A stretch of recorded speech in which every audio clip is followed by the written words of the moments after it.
அஸ்ஸலாமு அலைக்கும் வரஹ்மத்துல்லாஹி வபரகாத்துஹு. நம்மை சுற்றி ஏன் பல பிரச்சனைகள் நம்மை துரத்திக் கொண்டே வருகிறது?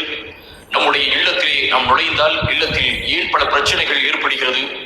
நம்முடைய வீட்டிலே நாம் நுழைந்தால் நிம்மதியாக இருக்க முடியவில்லையே? நம்மை சுற்றி பல பிரச்சனைகளும் துன்பங்களும் நெருக்கடிகளும் ஏன் நமக்குள் வந்து கொண்டே இருக்கிறது?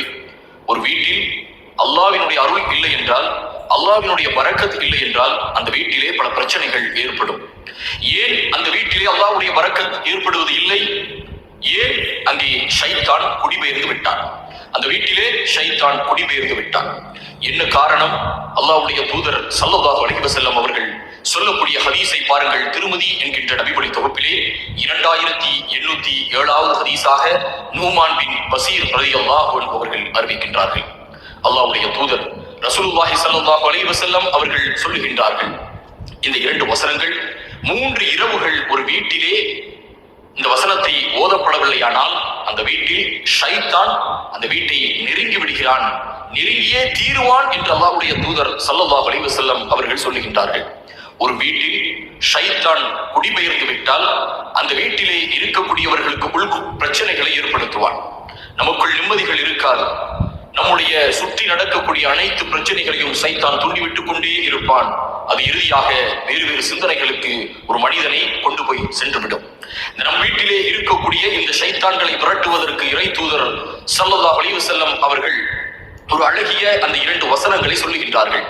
இந்த 2 வசனத்தை ஒவ்வொருவரும் அவர்களுடைய வீட்டிலே தினமும் ஓதிக்கொள்ள வேண்டும். ஸல்லல்லாஹு அலைஹி வஸல்லம் அவர்கள் எப்படி சொல்லுகின்றார்கள்? 3 இரவுகள் ஒரு வீட்டிலே அந்த 2 வசனங்களும் ஓதப்படவில்லையானால் ஷைத்தான் அவ்வீட்டை நெருங்கியே தீர்வான் என்று சொல்லுகின்றார்கள். ஆக நாம் 3 இரவுகள் தொடர்ச்சியாக நாம் இந்த 2 வசனங்களை ஓதிக்கொள்ள வேண்டும். அதே போல இந்த வசனங்கள் இருக்கக்கூடிய அத்தியாயத்தை ஓதுவதும் மிக சிறப்புக்கு உரியது என்று இறை தூதர் ஸல்லல்லாஹு அலைஹி வஸல்லம் அவர்கள் சொல்லுகின்றார்கள். ஆக ஒன்றை நாம் இங்கே புரிந்து கொள்ள வேண்டும். அல்லாஹ் குர்ஆனிலே கூறுகின்றான், இந்த குர்ஆன் அருமருந்து என்று சொல்லுகின்றான். குர்ஆன் மனிதர்களுக்கு வழிகாட்டி என்றும் சொல்லுகின்றான். அருமை சகோதரர்களே, கொஞ்சம் விளக்கமாக இங்கே சொல்லுவது நம் மீது கடமையாக இருக்கிறது.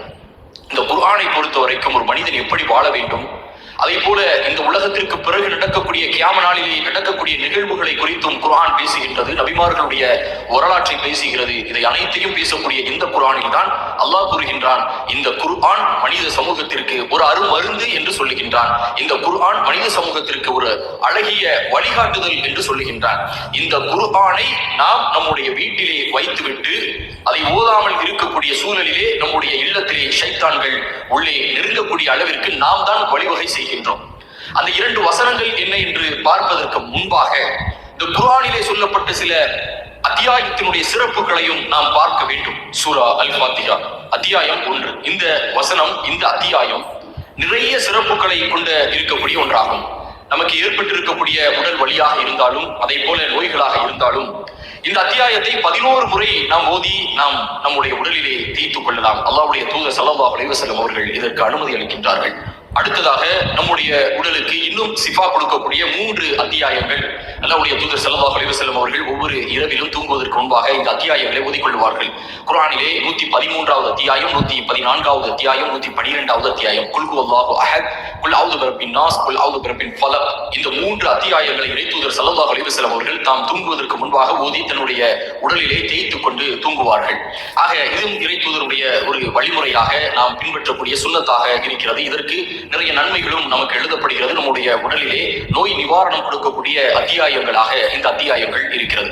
இங்கே இன்னொன்றையும் நாம் புரிந்து கொள்ள வேண்டும். புகாரிலே 5020வது ஹதீஸாக அபு மூசா அல் அஸ்அரி ரலியல்லாஹு அன்ஹு அவர்கள் அறிவிக்கின்றார்கள், இறை தூதர் ஸல்லல்லாஹு அலைஹி வஸல்லம் அவர்கள் சொல்லுகின்றார்கள், குர்ஆனை ஓதுகின்ற நல்லவர்களின் நிலையானது எலுமிச்சை போன்றதாகும். அதன் சுவையும் நன்று, வாசனையும் நன்று. நல்லவர்களாக இருந்து குர்ஆன் ஓதாமல் இருப்பவர் பேரிச்சம்பழத்தை போன்றவர் ஆவார். அதன் சுவை நன்று, அதற்கு வாசனை கிடையாது. தீயவனாக இருந்து கொண்டு குர்ஆனை ஓதி வருபவரின் நிலை துளசி செடியின் நிலையை ஒத்திருக்கிறது. அதன் வாசனை நன்று, சுவையோ கசப்பு. தீமையும் செய்து கொண்டு குர்ஆனையும் ஓதாமல் இருப்பவரின் நிலை என்பது குமட்டிக்காயின் நிலையை ஒத்திருக்கிறது. அதன் சுவையும் கசப்பு, அதற்கு வாசனையும் கிடையாது. ஆக நம்முடைய வாழ்விலே நாம் நல்லவர்களாக இருந்து அந்த குர்ஆனை ஓதக்கூடியவர்களுடைய அந்த வாழ்க்கையை நாம் பின்பற்றிக் கொள்ள வேண்டும். அதனுடைய எலுமிச்சை நன்று, அதனுடைய சுவையும் நன்று என்று இறைத்தூதர் ஸல்லல்லாஹு அலைஹி வஸல்லம் அவர்கள் சொல்லுகின்றார்கள். ஆக நமக்கு ஏற்பட்டிருக்கக்கூடிய உடல் வலியாக இருந்தாலும் சரி, மனதளவிலே நாம் பாதிக்கப்பட்டிருந்தாலும் சரி, குர்ஆனோடு நீங்கள் நட்புறவு கொள்ளுங்கள். நிச்சயமாக அல்லாஹ் உங்களுடைய வாழ்விலே நிறைய பிரகாசங்களை உங்களுடைய வாழ்விலே அல்லாஹ் ஏற்படுத்துவான். நபி ஸல்லல்லாஹு அலைஹி வஸல்லம் அவர்கள் சொல்லுகின்றார்கள், அல்லாஹ் சொல்லுகின்றான், என்னுடைய அடியான் என்னை பார்த்து அவன் நடந்து வந்தால் அவனை நோக்கி நான் ஓடி வருகிறேன் என்று சொல்லுகின்றான் என்று நபி ஸல்லல்லாஹு அலைஹி வஸல்லம் அவர்கள் சொல்லுகின்றார்கள். ஆக அல்லாஹ்வை நெருங்கக்கூடிய வழிமுறைகள், அவன் எதை இந்த மனித சமூகத்திற்கு தடை செய்திருக்கின்றானோ அதிலிருந்து நாம் விலகிக் கொள்ள வேண்டும். இதை அவன் அனுமதித்து செய்ய சொல்லுகின்றானோ அதிலே நாம் முழு கவனத்தோடு நம்முடைய வாழ்வை அமைத்துக் கொள்ள வேண்டும். இப்படி அல்லாஹ்வை நெருங்கக்கூடிய மக்களுக்கு அல்லாஹ் நிச்சயமாக அவன் புறத்தில் இருந்து அருளையும் பரக்கத்தையும் கொடுப்பான் என்பதிலே எந்த எள்ளளவும் நாம் சந்தேகத்திற்கு உட்படுத்த முடியாது. நிச்சயமாக நம்முடைய வாழ்க்கையிலே அவன் அருளை கொடுப்பான், பரக்கத்தை கொடுப்பான், பிரச்சனைகளை நம்மிடம் இருந்து தீர்த்து வைப்பான். ஆக அப்படிப்பட்ட வாழ்க்கையில் நம்முடைய வாழ்வை அமைத்துக் கொண்டு இப்போது நம்முடைய வீட்டிலே குடிபெயர்ந்து இருக்கக்கூடிய இந்த ஷைத்தானை விரட்டுவதற்கான 2 வசனங்கள் இறைத்தூதர் ஸல்லல்லாஹு அலைஹி வஸல்லம் அவர்கள் சொல்லுகின்றார்களே, அந்த 2 வசனங்கள் என்ன என்பதை, அந்த 2 வசனம் எந்த அத்தியாயத்திலே பதிவு செய்யப்பட்டிருக்கிறது என்பதையும் இப்போது நாம் பார்ப்போம். திருமதியிலே 2807வது ஹதீஸாக நூமான் பின் பஷீர் ரலியல்லாஹு அன்ஹு அவர்கள் அறிவிக்கின்றார்கள். அல்லாஹ்வுடைய தூதர் ஸல்லல்லாஹு அலைஹி வஸல்லம் அவர்கள் கூறினார்கள், அல்லாஹ் வானங்கள் மற்றும் பூமியை படைப்பதற்கு 2000 ஆண்டுகளுக்கு முன்பாக ஒரு ஏட்டை எழுதுகின்றான். அந்த ஏட்டில் இருந்து 2 வசனங்களை அருளினான். அந்த 2ஐ கொண்டு சூரத்துல் பக்கராவை முடித்தான். 3 இரவுகள் ஒரு வீட்டிலே அந்த 2 வசனங்களும் ஓதப்படவில்லையானால் ஷைத்தான் அவ்வீட்டை நெருங்கியே தீருவான் என்று இறைத்தூதர் ஸல்லல்லாஹு அலைஹி வஸல்லம் அவர்கள் சொல்லுகின்றார்கள். ஆக சூரத்துல் பக்கரா குர்ஆனினுடைய 2வது அத்தியாயத்திலே இறுதி கடைசி 2 வசனங்கள் நம்முடைய வீட்டிலே நாம் தினமும் இரவு நேரத்திலே ஓதிக்கொள்ளுங்கள். உங்களுடைய வீட்டில் நீங்கள் இந்த வசனத்தை ஓதினால் நிச்சயமாக நம் வீட்டில் இருந்து ஷைத்தான் துரத்தி அடிக்கப்படுவான் என்பதை புரிந்து கொள்ளுங்கள். அதே போல் ஹாக்கிம் என்கின்ற நபிமொழி தொகுப்பிலே 2063வது ஹதீஸாக இடம்பெறுகிறது. நபி ஸல்லல்லாஹு அலைஹி வஸல்லம் அவர்கள் கூறினார்கள், உங்கள் வீட்டிலே சூரத்துல் பக்கராவை ஓதுங்கள். எந்த வீட்டிலே சூரத்துல் பக்கரா ஓதப்படுகிறதோ அங்கே ஷைத்தான் நுழைய மாட்டான் என்று ரசூலுல்லாஹி ஸல்லல்லாஹு அலைஹி வஸல்லம் அவர்கள் சொல்லுகின்றார்கள். குர்ஆனை நாம் இப்போதே புரட்டுவோம், சூரத்துல் பக்கராவை ஓதுவோம். அதே போல சூரத்துல் அல் ஃபாத்திஹா அத்தியாயத்தை ஓதிக்கொள்ளுவோம்.